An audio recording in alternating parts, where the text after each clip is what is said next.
to the Gnostic Hub. I'm your host, Elizabeth. It is an honor to have you with us once again in this marvelous journey as we seek answers to the most basic questions that have troubled men throughout history. Our goal is to provide you with a series of videos that will hopefully give you a bit of guidance in helping you achieve a holistic lifestyle. And what better time than now, when we as a human race are facing the hardest trial of our lifetime. Currently, we are surrounded by so much pain and uncertainty that we must force ourselves to live in the moment and not let fear, anxiety, panic, anger, or distress or any other negative emotion take control of our life. As we move through our weekly videos, we will start to understand that the power that controls our destiny is in our hands.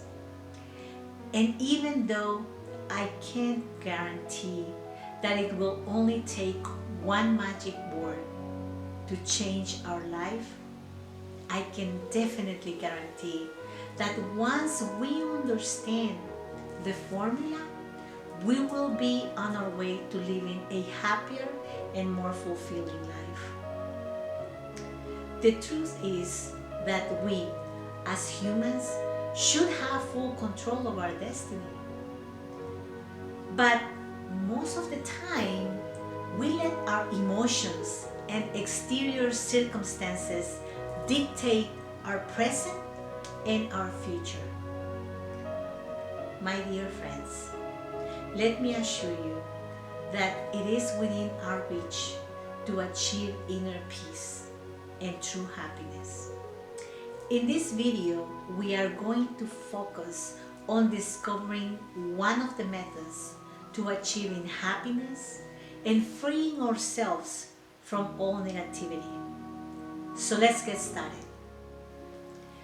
When we consciously choose not to identify ourselves with our surroundings and become emotional participants of our daily problems and sorrows, it is then when we begin to change our outlook in life and begin to take control of our emotions. I would be lying if I said that this task was an easy one. It is very hard and sometimes almost impossible to remove ourselves from all attachments in our lives. When we are constantly bombarded with all types of problems, responsibilities, debts, and daily activities that we bound ourselves to, we are constantly being reminded that our customs and habits keep us restrained and prevent us from experiencing spiritual freedom. Let me give you an example. Someone who has recently lost their job for one reason or another evidently will suffer because of lack of money. That person can easily forget their situation and not worry about it. To not identify themselves with their present situation becomes tremendously difficult.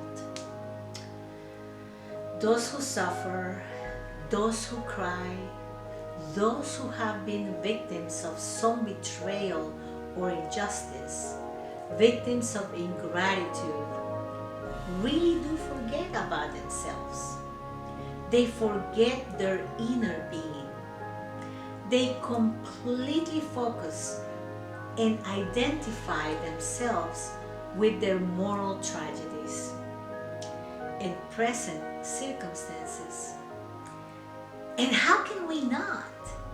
We were never taught how not to identify ourselves with our tragedies. This is why it is urgent that we begin to work on this internal transformation. If you recall from our previous lesson, we spoke of the importance of being honest with ourselves and owning our own mistakes. This is one of those tasks that takes time and effort to dominate. But in order for us to start working towards this spiritual independence, we need to start living in the moment and being honest with ourselves. And what does living in the moment means? How can we achieve such precision when we live in such a rush all the time? Well, let me explain what I mean by living in the moment. It is obvious that we react to all events of life with emotions. Whether it is something traumatic as losing a loved one, or something as simple as having someone cut in line.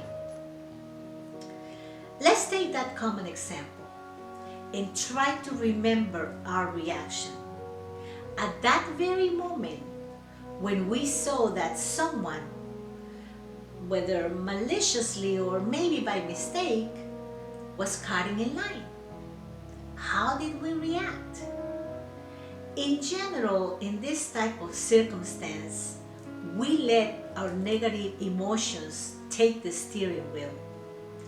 And instead of reacting in a composed and peaceful manner, we get furious, irritated, and let our anger take control.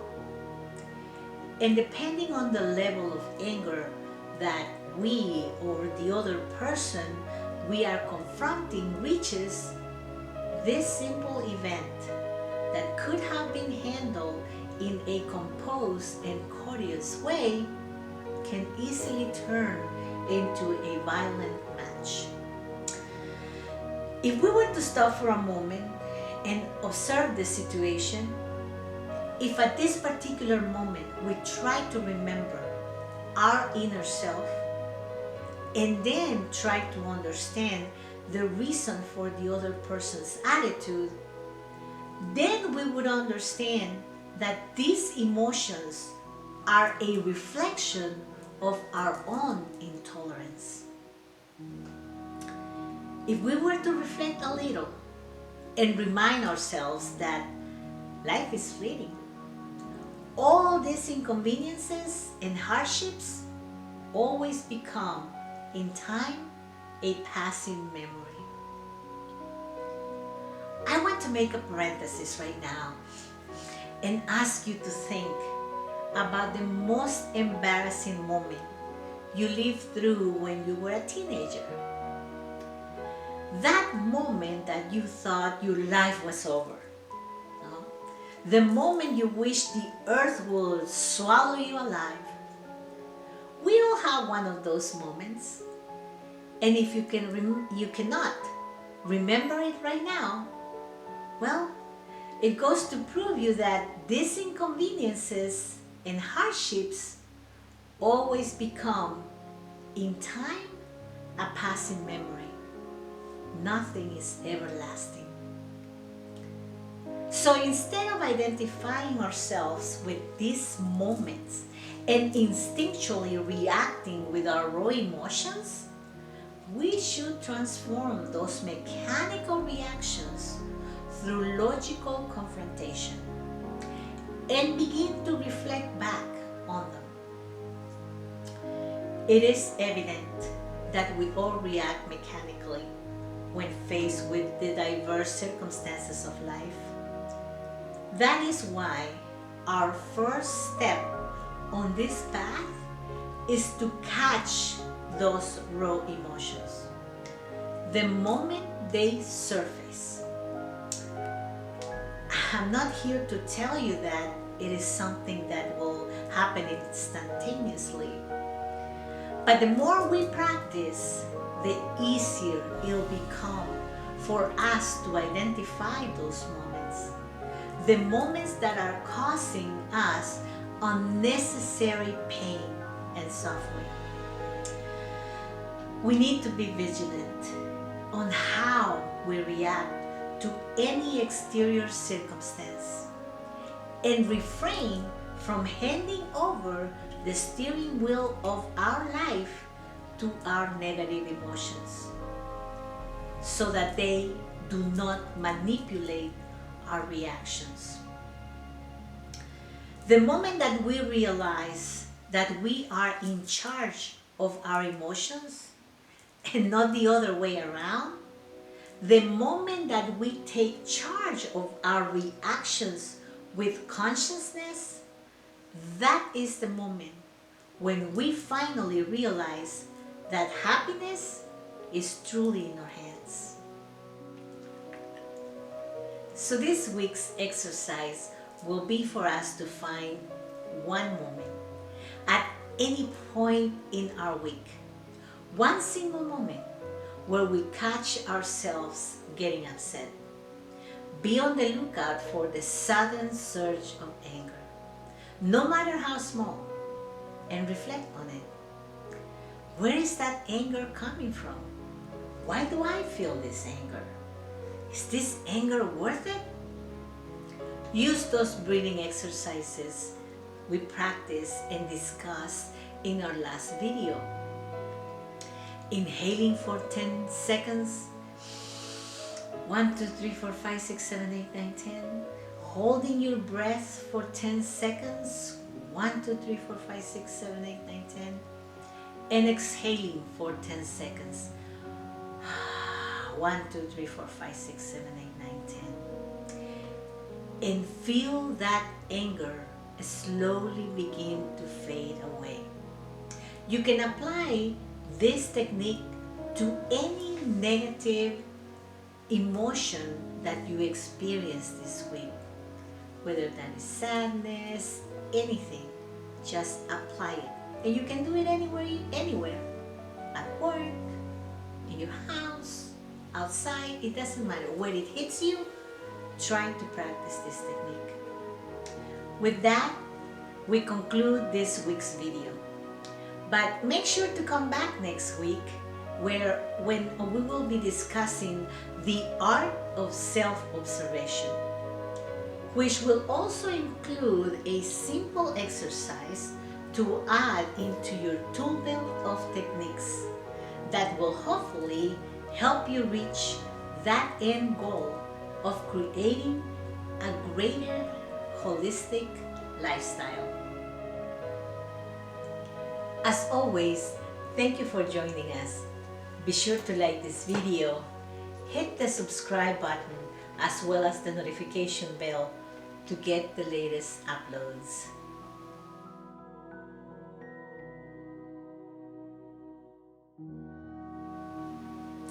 So let it be written, so let it be done. See you all in the next video.